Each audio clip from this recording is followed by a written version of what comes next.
तो prokaryotic cell या bacteria cell में सबसे जो बाहर होता है लेयर, उस लेयर का नाम होता है ग्लाइकोकाइलिक्स। तो ये आपका हो गया पहला, इसको बोलते हैं ग्लाइकोकाइलिक्स।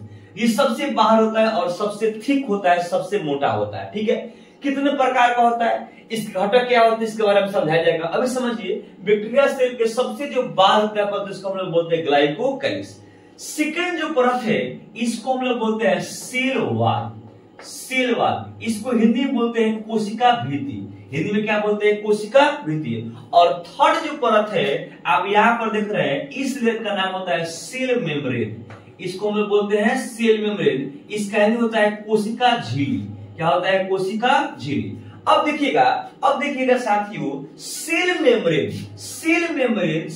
क्या होता है, अंदर की तरफ फोल्ड होकर एक अंगुली नुमा आता है स्ट्रक्चर। इस अंगुली नुमा रचना का नाम अलग दिया जाता है, इसको हम लोग बोलते हैं मेसोसोम। इसको दिया जाता है, इसको बोलते हैं मेसोसोम।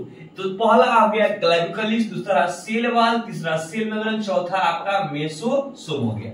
आइए साथियों, और जब हम अंदर आते हैं तो आप देखिएगा कि इस बैक्टीरिया सेल के अंदर एक चमकता हुआ तारा की तरह दिखता है स्ट्रक्चर, और इस स्ट्रक्चर का नाम दिया जाता है क्रोमैटोफोर।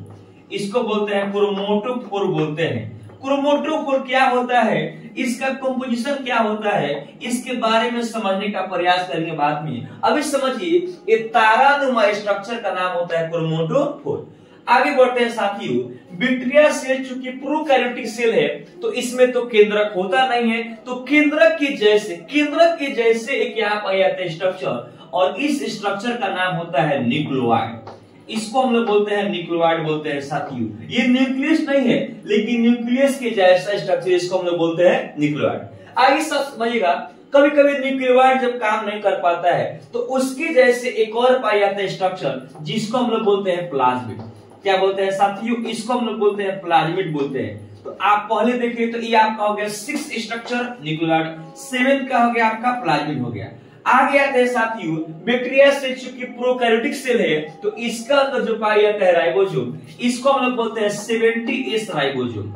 ये आपका यहाँ पर 70S, यहाँ पर राइबोसोम पाया जाता है बैक्टीरिया सेल के अंदर।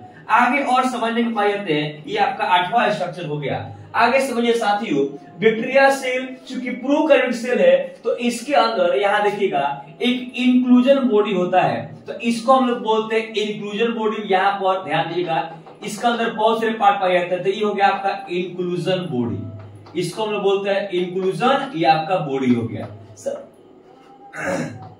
साथियों समझिएगा, बैक्टीरिया सेल में राइबोसोम प्लस आरआरएनए मिलकर बनाता है एक स्ट्रक्चर, और इस स्ट्रक्चर का नाम दिया जाता है पोलिसोम। इसको हम लोग बोलते हैं पोलिसोम बोलते हैं। तो ये आपका हो गया 10वां स्ट्रक्चर, 8वां 9वां, और यहाँ हो गया आपका 10वां स्ट्रक्चर। अब साथियों समझिएगा, बैक्टीरिया सेल में बाहर की तरफ से चलने के लिए यहाँ पर होता है फ्लैजिला। ये क्या होता है, ये फ्लैजिला होता है। और यहाँ पर बैक्टीरिया सेल के ऊपरी सतह पर पतले पतले धागे पाए जाते हैं, और इस धागा का नाम होता है सिलिया। ये क्या होता है साथियों, ये क्या होता है, सिलिया होता है। आगे और समझने का प्रयास करते हैं, बैक्टीरिया सेल चूंकि प्रोकैरियोटिक सेल है, तो बैक्टीरिया सेल में जनन करने के लिए एक अलग से पाया जाता है स्ट्रक्चर, और इस अलग संरचना का नाम होता है पिलाई। क्या होता है साथियों, ये आपका हो गया पिलाई। तो बैक्टीरिया सेल में लगभग 13 प्रकार के यहाँ पाए जाते हैं स्ट्रक्चर। साथ ही समझने का प्रयास करेंगे। पहला होता है ग्लाइकोकाइलिक्स सबसे बाहर, फिर होता है सेल वॉल, तीसरा सेल मेम्ब्रेन, चौथा मेसोसोम, पांचवा क्रोमैटोफोर, छठा न्यूक्लियोइड, और 7वां प्लाज्मिड, 8वां राइबोसोम, उसके बाद पिलाई, उसके बाद सिलिया, उसके बाद फ्लैजिला, और इसके साथ पोलिसोम होता है। तो ये समझने का प्रयास करते हैं। आगे समझिएगा कि इसका स्ट्रक्चर क्या होता है, तो इसके बारे में डिटेल पढ़ाएंगे नेक्स्ट वीडियो में। तब तक के लिए थैंक यू सो मच।